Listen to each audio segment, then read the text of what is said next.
Hey, today we're going to make some chicken sliders. We got some Hawaiian slider rolls, and we got some buffalo cheese and some bacon ranch cheese. Let's get started. I marinated my chicken in pickle juice, added my seasons, created a slurry, and now we're going to put it in the fryer. Now it's time to drop that chicken in that hot grease. Just like that. Once it get going real good, just take that chicken and turn it. Now these are breasts, and I butterflied them. Alright, so they wouldn't be so thick and bulky. When your chicken look like that, it's time to take it out. Let that chicken cook. Baby, this top bit is something to have. Okay? It'll add like a crock pot, like a fryer, like a broiler, and like the oven, all in one. And ain't nothing like the sizzle. Get in there. We about to make us some sliders. This is what your chicken should look like once it's completely cooked. Take your honey and pour it in your butter so we can make some honey butter. Just like that. Then we're going to brush it on this chicken. After you stir it real good, get it incorporated real good, just like that. Look almost like caramel, don't it? All right, now we want to brush our chicken. It's going to give it a nice little sweet flavor. And we're also going to brush our dinner rolls, okay? So that's what we're doing.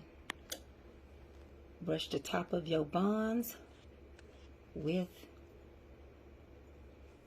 the honey butter, and I'm going to put mine just in the microwave just to give them a little warmth. All right, just like that. So I'm using some ranch bacon cheese and some buffalo ranch cheese. Kind of look like that. And here's a bigger piece.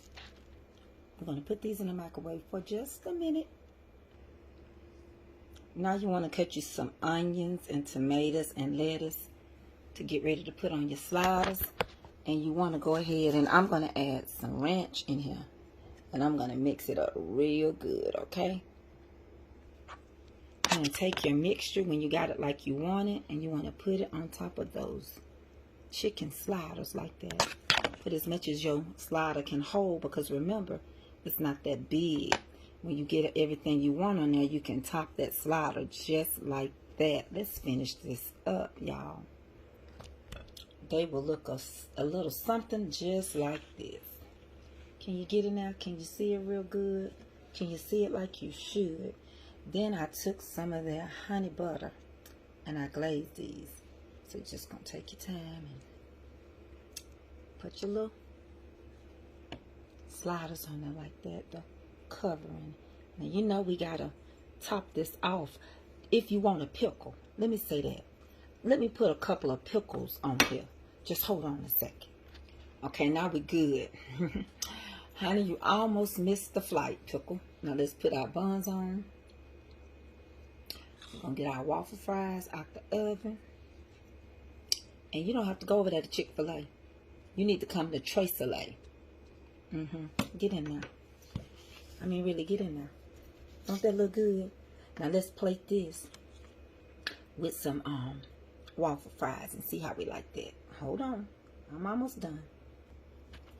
All right, everyone. There you have it. Now, I don't know about you, but I don't have no Chick-fil-A money. I don't even have a mansion on top of no hill. But I know I can do something. And do it the way I want Chick-fil-A to make it. See, I want some lettuce and tomatoes on mine. That's what I want. I would love to have that. I would love to have everything with a nice glazed top. Fresh buns. Chick-fil-A sauce, ketchup, and my fries. I won't be able to dip it. Now, I call this a platter to share. You can share this platter. That's more than enough for 2 people to sit back and relax and enjoy. Well, I love you. Yes, I do. Get in there. Yeah, yeah. No, for real. Get in there.